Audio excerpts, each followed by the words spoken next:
नमस्कार दोस्तों, आज डेट है 26 अगस्त 2021। स्वागत है आपका द हिंदू के एडिटोरियल डिस्कशन में। ये एडिटोरियल डिस्कशन हम हिंदी में करते हैं। इसका सेशन का पीडीएफ भी आपको हिंदी में मिल जाएगा। उसके लिए Buddha S channel Telegram channel को ज्वाइन कर लीजिए, लिंक डिस्क्रिप्शन में दिया हुआ है। यदि आप हमारे चैनल पे नया है तो चैनल को सब्सक्राइब कर ले और अपने दोस्तों के साथ जरूर शेयर करें। देखते हैं आज कौन कौन सा आर्टिकल हम डिस्कस करने वाले हैं। आज हम दो आर्टिकल डिस्कस करने वाले हैं। पहला आर्टिकल जो है काबुल पे जो तालिबान का जो काबुल पे कब्जा हो गया, उसके बाद भू राजनीति, क्षेत्रीय भू राजनीति कैसा होगा, इसके परिदृश्य में हम बात करेंगे। उसके बाद गिग श्रमिक से रिलेटेड है, इसको हम डिस्कस करेंगे। चलिए पहला आर्टिकल डिस्कस करते हैं। पहला आर्टिकल, काबुल अफगानिस्तान का कब्जा हो गया, तालिबान का कब्जा हो गया है कहाँ पे, काबुल पे। तो अब किस तरह से भू राजनीति चेंज हुआ है, यहाँ पे बदलाव आया है, इसको आप जीएस पेपर 2 के अंतर्राष्ट्रीय संबंध से लिंक कर सकते हैं। संदर्भ क्या है? संदर्भ ये है कि अफगानिस्तान में अमेरिकी सेना की वापसी के बाद तालिबान यहाँ पे कब्जा करना स्टार्ट कर दिया और कब्जा करते करते इन्होंने काबुल पे भी कब्जा अपना जता लिया। तो काबुल पे कब्जा करने के बाद अब पूरी तरह से गद्दी पे कौन आ गया?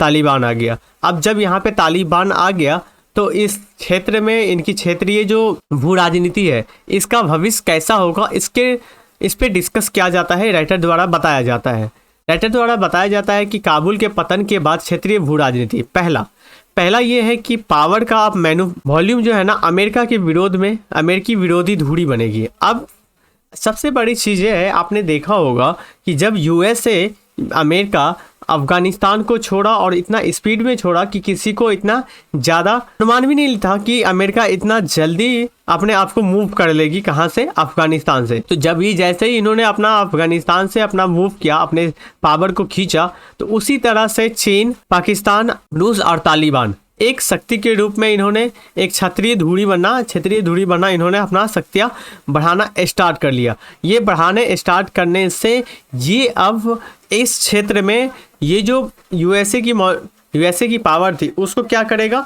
विकल्प के रूप में इन्होंने दुनिया के सामने लाया कि ये एक विकल्प के रूप में उन्होंने लाया। और इनकी जो शक्ति है, वापसी के बाद यूएसए की शक्ति जो है वो शून्य हो गया। शून्य को भरने का काम कौन कर रहा है? चीन, पाकिस्तान, रूस और तालिबान मिलके कर रहा है। आपने देखा होगा कि किस तरह से चाइना अब तालिबान के साथ, और तालिबान को मानता भी दे दिया है कि हम तालिबान को मानता दे चुके हैं। उसके बाद अब देखेंगे कि चीन के नेतृत्व में अब ईरान भी अपना आशावादी, उनको भी एक आशा हुआ है कि जिस तरह से यूएसए उसके ऊपर सेंसस लगा रहे हैं, प्रतिबंध लगा रहे हैं, दबाव बना रहा है, तो इसके खिलाफ भी अब वो कदम उठा सके। कौन उठा सके? ईरान उठा सके। ईरान को यहाँ से देख के इनको एक लर्निंग तौर पे मिल गया, एक आशा मिल गया कि हम भी ये अवसरवादी अवसर को फ़ायदा उठा सके। उसके बाद इस शक्तियों के बाद ये धुरियाँ एक अलग डिग्री के तहत यूएसए के विरोध की भावना जताती है दुनिया में। आप देखेंगे कि यूरेशियन हार्टलैंड जो है, ठीक है, हार्टलैंड जो है, जो अमेरिका का सबसे ज़्यादा प्रभाव था जहाँ पे, अब ये प्रभाव क्या हुआ? कम होना स्टार्ट हो गया। क्योंकि यदि आप हारते हैं, आपने भी देखा होगा प्रैक्टिकली में, यदि मान लेते हैं कि आपकी एक क्रिकेट टीम है, आपकी क्रिकेट टीम यदि हार जाती है, तो आपका कहीं ना कहीं मनोबल कम हो जाता है और दूसरे जो टीम होता है उसका मनोबल बढ़ जाता है।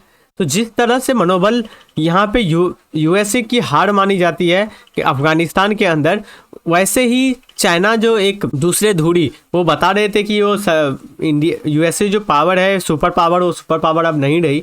तो कहीं ना कहीं इस पे चाइना आगे आके अब चाहता है कि हम इन चीज़ों को फुलफिल करें और यूएसए का स्थान हम यहाँ पे ले। और इसके साथ साथ भारत क्या है? भारत को भी हितों को प्रभावित हुआ है। भारत को क्या हित का प्रभावित हुआ है कि आपने देखा होगा कि हाल के समय में हमने यूएसए के बहुत ज़्यादा करीब गए। जब हम यूएसए के बहुत ज़्यादा करीब गए और यूएसए की इस तरह से आड़ होती है, तो कहीं ना कहीं हमें भी प्रभावित हो जाती है, हम भी प्रभावित हो जाते हैं। उसके बाद है कि नतीजतन यूएसए क्षेत्रीय स्थिति को मध्यस्थता जो होती है, इसको काम करने का एक नया तरीका का भी पता लग रहा है कि अब ये चाइना चाहती है कि बयानबाजी को भी चेंज किया गया है। अब चीन पे जो बयानबाजी किया जाता था, किसके द्वारा किया जाता था? चाइना के द्वारा। अब वो बयानबाजी भी कम कर दिया गया है यूएसए पे। यूएसए अब बयानबाजी नहीं कर रही है, कहीं ना कहीं नरमी दिखा रही है। यूएसए अपने आप को कहीं ना कहीं यहाँ पे अपने आप को टेंशन में लग रही है कि हाँ, हम जिस तरह से पहले थे उस तरह से अब पहले रही नहीं है। इन तरह से इसमें चेंजेस आया। उसके बाद आप दूसरा चीज़ें देखेंगे कि चाइना इसका क्या कर रहा है, मौका का फ़ायदा उठा रहा है।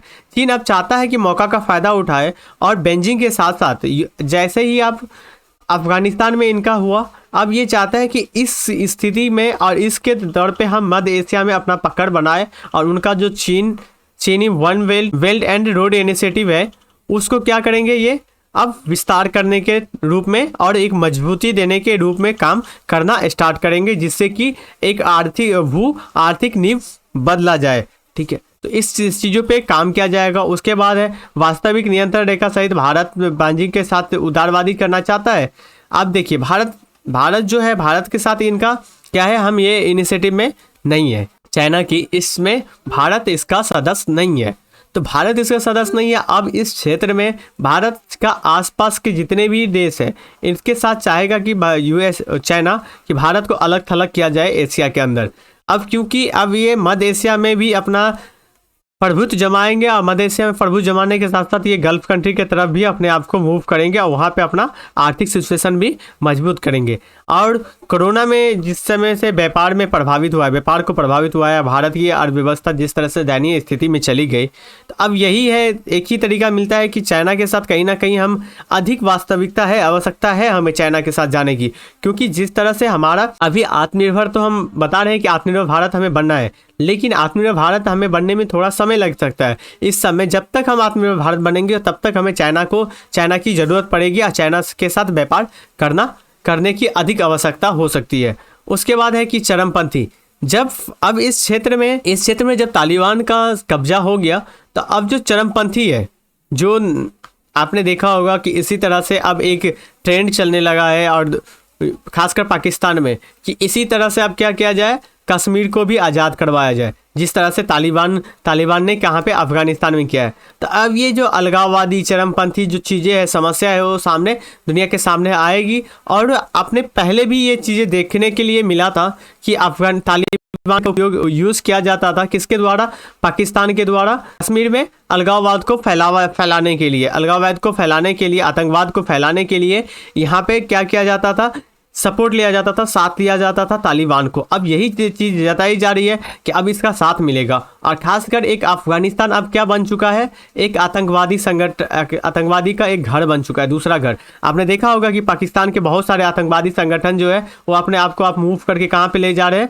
अफगानिस्तान के अंदर फैला रहे हैं। तो ये सारी चीज़ें यहाँ पे हमें देखने के लिए मिलेगा। तो इससे भारत के अंदर क्या होगा कि हमारे अंदर जो जितने भी चरमपंथी है और ये मकसद रखने वाले हैं, खासकर कश्मीर क्षेत्र में, ये यहाँ पे क्या होगा कि चरमपंथी अलगाववाद को भी बढ़ावा मिलेगा और आतंकवाद को भी बढ़ावा मिलेगा हमारे पड़ोस में। हमें भी इससे भी अशांति फैलने की उम्मीद है। भारत भविष्य में बड़ी चुनौती का सामना कर सकता है, किसका, आतंकवाद का और उग्रवाद का भी। इसमें निश्चित रूप से बढ़ने की संभावना जताई जा रही है। उसके बाद है क्षेत्रीय हितों का प्रभाव। क्षेत्रीय हितों पर प्रभाव क्या पड़ेगा? क्षेत्रीय हितों पर प्रभाव सीधा समझिए कि भारत जब अफगानिस्तान में था, तो अफगानिस्तान के माध्यम से हम क्या करते थे, ईरान के माध्यम से अफगानिस्तान से होते हुए हम मध्य एशिया में संपर्क बनाने की कोशिश करते थे और मध्य एशिया में अपने व्यापार को फैलाते थे। लेकिन जब यहाँ पे अफगानिस्तान कनेक्ट कट गया है, तो अब हम मध्य एशिया के जो है मिशन मध्य एशिया, उसको हमें अब छोड़ना पड़ेगा। अब हम इसको ख़त्म करना पड़ेगा, ये हम उस तरह से मकसद नहीं कर पाए। उसके बाद ईरान के साथ जिस तरह से अफगर गन्नी और ईरान के साथ हमें करना चाहिए था, इनके साथ मिलके मध्य एशिया के लिए, उनका अपना रास्ता पूरा हमने खो चुके हैं। अब हमें खोजना नहीं मिल पाएगा ये चीज़ें। वर्तमान जो परिस्थिति है उसमें भारत के लिए संभव नहीं है क्षेत्र में फिर से जाके हम यहाँ पे एस्टेब्लिश हो, यहाँ पे अपना स्थान बनाए, ये अब पॉसिबल नहीं है। क्योंकि पॉसिबल नहीं है ऐसा तो नहीं बोल सकते, ये स्टीम वर्ड हो जाएगा, लेकिन कहीं ना कहीं संभावना नहीं जताई जा रही है। बहुत कम संभावनाएं हो सकती है कि इन क्षेत्रों में इनको मध्य एशिया में मिले। उसके बाद है कि भारत ने तालिबान के साथ गहरे संबंध नहीं है। क्यों? क्योंकि आपको पता है कि हम तालिबान को एक आतंकवादी संगठन मानते हैं, हम इनको वैल्यू मानता नहीं देते हैं। लेकिन अब ऐसा स्थिति है कि हो सकता है आने वाले समय में तालिबान के साथ भी हम अपने रिश्ते को देखें, लेकिन भारत के हितों में अमेरिका के बाद अफगानिस्तान में बहुत अधिक सुरक्षित नहीं है, क्योंकि जैसे ही अब अमेरिका यहाँ से गया, हमारा जितना प्रोजेक्ट है वो हमारे हाथों से चला गया। हमने बहुत सारे स्कूल, बहुत सारे डैम, खासकर संसद, बहुत सारी चीज़ें यहाँ पे बनाई थी, पूरा विकास किया था, हम सॉफ्ट पॉलिसी पे काम कर रहे थे, लेकिन सब ही एक झटका में हमारा ख़त्म हो चुका है अफगानिस्तान के अंदर से, जैसे ही यूएसए ने अफगानिस्तान को छोड़ा। तो उसके बाद राइटर के द्वारा बताया जाता है कि ये काबुल पे कब्जा होने के बाद भारत की विदेश नीति में क्या बदलाव आ सकता है, भारत की विदेश नीति कैसे बदलते हुए हम देख सकते हैं। भारत की विदेश नीति अब बदलते हुए ये देख सकते हैं कि उत्तर पश्चिमी भूभाग जो है, इस पे अब फोकस हम कम करके अब हम कहाँ पे फोकस करेंगे, ध्यान करेंगे, केंद्रित करेंगे, हिंद प्रशांत क्षेत्रों पे ध्यान केंद्रित किया जाएगा, वहाँ पे अब हस्तांतरित किया जाएगा ध्यान को। उसके बाद है मोदी का जो 1.0 था, इस शासन के दौरान हमने अपने पड़ोसी जो क्षेत्र है, पड़ोसी जो देश है, उनको कहीं ना कहीं क्या किए हैं, इग्नोर करने का कोशिश किया है। उतना ज़्यादा जितना हमने मैत्रितापूर्ण विकसित करने की ज़रूरत थी उसको हमने नहीं किया, लेकिन अब हमें इस चीज़ों को दूर करना पड़ेगा। अब यहाँ पे हमें मैत्रितापूर्ण अपने पड़ोसी के साथ ज़्यादा से ज़्यादा लगाव करना पड़ेगा। उसके बाद है तीसरा क्या बदलाव हो सकता है कि अफगानिस्तान की घटनाक्रम के बाद नई दिल्ली अब पाकिस्तान के साथ शांति समझौता करेगा पाकिस्तान के साथ, और अपना एक रास्ता तलाशेगा कि हम कैसे शांति बहाल कर सके इस क्षेत्र में। क्योंकि आपको पता है कि हमने पहले ही बताया कि अब हो सकता है कि तालिबान के रूप में आतंकवादी संगठन ज़्यादा से ज़्यादा कश्मीर के अंदर आतंकवाद को फैलाने में अपने मकसद को पूरा कर सकता है, हमने देखा। उसके बाद राइटर के द्वारा निष्कर्ष बताया जाता है। निष्कर्ष में ये बताया जाता है कि ये जितने भी घटनाक्रम है, ये भारत के मद्देनज़र जो है एक सीखने की ज़रूरत है कि हम किसी दूसरे के बदौलत नहीं रहेंगे, हम अपना लड़ाई खुद लड़ेंगे। अभी तक हम किसके ऊपर डिपेंड थे? यूएसए के ऊपर डिपेंड थे। कहाँ पे? अफगानिस्तान के अंदर हम पूरे के पूरे यूएसए पे डिपेंड थे। तो हमने कहीं ना देखा कि यूएसए ने अपने आप को अपनी हित के लिए अपना जगह छोड़ा, तो लेकिन हमारा हित तो इन्होंने नहीं ना देखा। भारत की हित तो यहाँ पे प्रभावित हुआ। भारत तो नहीं देखना चाहता था कि हम यहाँ पे अपना इतनी बड़ी जो बजटिंग कर रहे हैं, इतनी ज़्यादा जो फंडिंग कर रहे हैं, फिर भी हमें निवेश जो है, ये निवेश एक झटके में चला जाएगा। यदि हमें ये पता रहता तो हम निवेश ही नहीं करते यहाँ पे। तो इस तरह से राइटर के द्वारा यही बताया जाता है कि हमें दूसरे के ऊपर डिपेंड नहीं होना चाहिए, हमें खुद से करना चाहिए। इसलिए भारत को अब बुद्धिमानी से अपनी दुश्मन को बनाना चाहिए और दोस्तों के साथ सावधानी से दोस्तों को चुन के उनके साथ काम करने की ज़रूरत है, और यहाँ पे हम शांति बहाल कर सकते हैं। देखते हैं अब दूसरा आर्टिकल कौन सा है। दूसरा आर्टिकल है गिग श्रमिक से रिलेटेड है। इसको जीएस पेपर 3 के अर्थव्यवस्था से कनेक्ट कर सकते हैं। संदर्भ ये है कि हाल ही में सोशल मीडिया पे एक पोस्ट चलाया जा रहा था।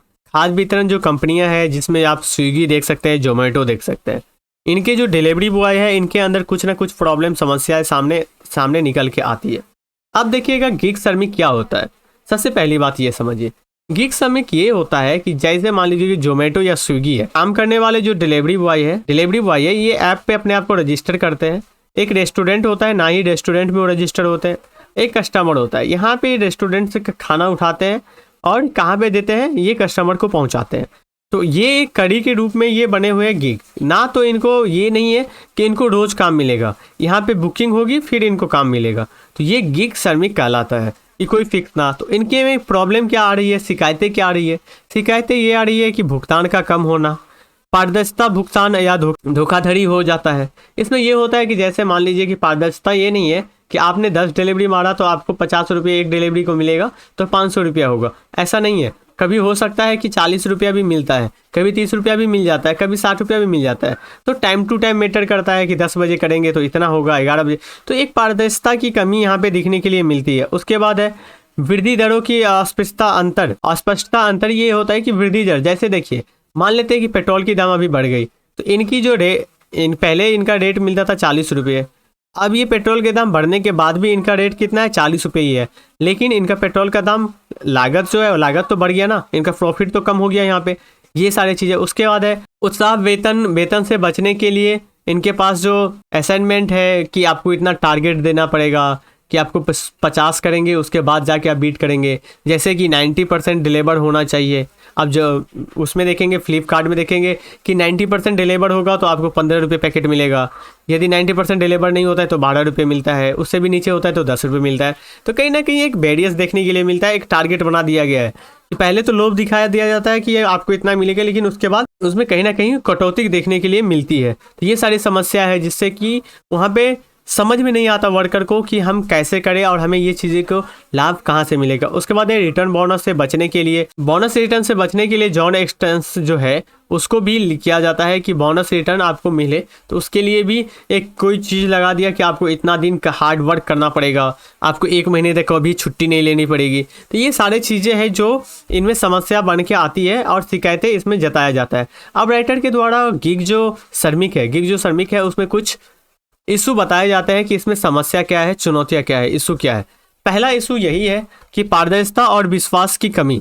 गिग श्रमिक के बीच में एक पारदर्शिता की और शिकायत को दूर करने के लिए कोई एक फ्रेमवर्क नहीं है। यहाँ पे कोई एक फ्रेमवर्क यहाँ पे नहीं देखने के लिए मिलता है कि गवर्नेंस से रिलेटेड कोई फ्रेमवर्क मिले कि हाँ आपने शिकायत किया, इस शिकायत को इतना दिन में निपटारा किया जाएगा। जिस तरह से औद्योगिक क्षेत्रों में, औद्योगिक विनिर्माण में आपको कानून मिल जाएगा, श्रमिक कानून, लेकिन क्यों, किसके लिए, श्रमिकों की रक्षा के लिए। लेकिन इस स्तरों पे जहाँ पे गिग जो प्लेटफॉर्म है, इस प्लेटफॉर्म में इससे उत्पन्न जो विवाद है उससे संबंधित कोई पारदर्शिता और पर्याप्त या प्रभावी कानून यहाँ पे आपको देखने के लिए नहीं मिलेगा। जिसका लाभ कौन उठाता है, ये कंपनियां लाभ उठाती है। उसके बाद है ये जो काम होती है ये पूरा का पूरा किसके काम करती है, एल्गोरिदम पे काम करती है, ये मशीन लर्निंग पे काम करती है। आपका हम बुक किए, आपके पास डिलीवरी गया, डिलीवरी आप स्टूडेंट के पास, फिर यहाँ पे बांटेंगे। तो ये सारा का सारा कहाँ पे काम करती है, ये सारा का सारा एक मशीन लर्निंग पे काम करती है, एल्गोरिदम पे काम करती है। ये एल्गोरिदम पूरा का पूरा किस पे रहता है,